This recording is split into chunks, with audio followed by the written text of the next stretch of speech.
அப்பா, இது எல்லாருக்கும் பிடிச்ச ஒரு பாசிட்டிவான வார்த்தை.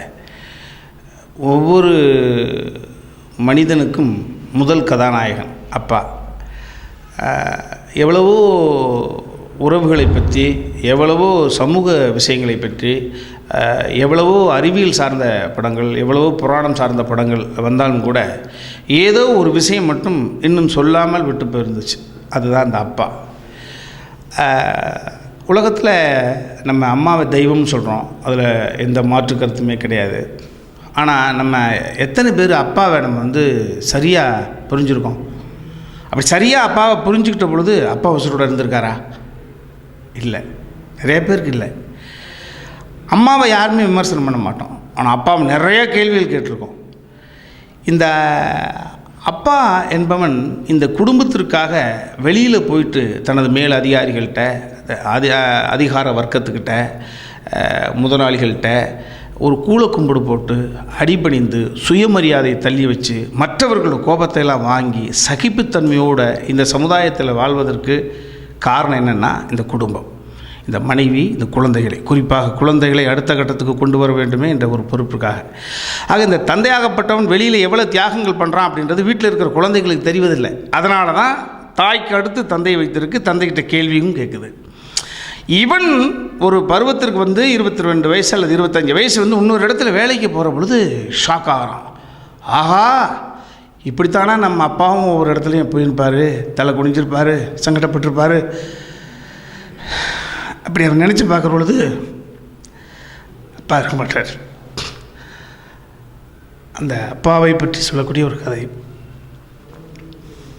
இந்த 186 காட்சிகள் தம்பி சமுத்திரகனி அவனே இயக்கியிருக்கான், என் தம்பி அவனே நடிச்சிருக்கான், என் தம்பி அவனே தயாரிச்சிருக்கான். இந்த உணர்வு சொல்லப்பட வேண்டும் என்ற ஒரு பொறுப்போடு எனக்கு ஒரு அற்புதமான ஒரு கதாபாத்திரத்தை கொடுத்துருக்கான். 3 மாறுபட்ட கதை அப்பாக்கள். நான் ஒரு அப்பா, சமுத்திரகனி ஒரு அப்பா, தம்பி நமோ நாராயணன் ஒரு அப்பா. இந்த 3 அப்பாக்களை தாண்டி உலகத்தில் வேறு எந்த அப்பாவும் இருக்க மாட்டாங்க. இந்த பார்க்கக்கூடிய அத்தனை பேருக்கும் என் அப்பா சமுத்திரகனி மாதிரி, என் அப்பா தம்பிராமையா மாதிரி, என் அப்பா.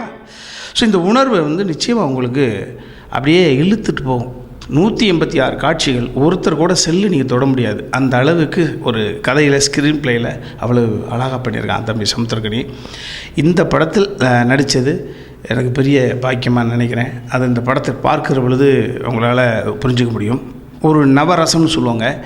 அந்த படத்தில் எனக்கு தனிப்பட்ட விஷயங்கள் என்னென்னா, உங்களை எல்லாரையும் சிரிக்க வச்சுருப்பேன், உங்களை ஒட்டுமொத்த பேரும் என் மீது கோபம் வர வச்சுருப்பேன், ஒரு இடத்துல அழுகவும் வச்சுருப்பேன். இந்த 3 பரிமாணங்களை கொடுத்து இந்த அப்பா என்ற இந்த படத்தில் நீ நடிக்க வைத்த தம்பி சமுத்திரகனிக்கு உங்கள் மூலமாக நான் நன்றி சொல்கிறேன். 1 வயது குழந்தைக்கு அப்பாவாக இருப்போம், அப்புறம் 6 வயது குழந்தைக்கு அப்பாவாக வருவோம், அதற்கப்புறம் ஒரு 15 வயது பருவம் என்பது அந்த முளைகட்ட ஆரம்பிக்கக்கூடிய அந்த பருவம் 15 வயது. ஸோ இந்த 3 இடங்களுக்கும் 6 குழந்தைகள், 1 வயது குழந்தைகளாக 3, 5 வயது குழந்தைகளாக 3, 15 வயது குழந்தைகளாக 3. இந்த 6 குழந்தைகளை சரியாக கண்டறிந்து தேர்வு செய்தால் மட்டும்தான் இந்த படம் முழுமைப்படும். அந்த வகையில் தம்பி மெனக்கட்டு தனக்கு நடிப்பதற்கான வந்த வாய்ப்புகளையெல்லாம் சமுத்திரகனி தள்ளி வச்சுட்டு இந்த படைப்பின் மீது மிக உறுதியாக இருந்து இந்த ஆர்டிஸ்ட் செலெக்ஷன் சொல்லுவாங்களே, அதில் ஏதாவது தவறு நடந்துச்சுன்னா பிரச்சனை ஆகிடும். அந்த அளவுக்கு இந்த 6 குழந்தைகளையும் தேர்ந்தெடுத்து இந்த படம் முழுக்க உலாவர வச்சுருப்பாப்புல.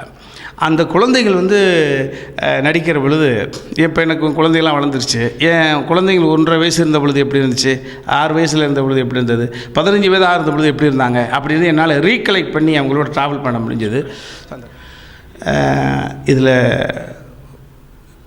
குறை சொல்ல முடியாது அப்படின்னு சொல்லுவோம்ல, ஒரு செஞ்ச கதைன்னு இல்லாமல் நடந்த சம்பவங்களுடைய ஒட்டுமொத்த கோர்வையாக இந்த படம் இருக்கும். இந்த படம் 1ஆம் தேதி ரிலீஸ் ஆகுது. தயவு செய்து இந்த படத்தை நீங்கள் தேட்டரில் போய் பாருங்கள். நிச்சயமாக உங்கள் அத்தனை பேருக்கும் நெஞ்சுக்கு பக்கத்தில் இந்த படம் போய் உட்காந்துக்கும். நிச்சயமாக உங்களுக்கு ஏதாவது ஒரு குற்ற உணர்ச்சி இருந்தால் அந்த குற்ற உணர்ச்சியிலிருந்து நீங்கள் மீண்டும் வெளியில் வந்துடுவீங்க.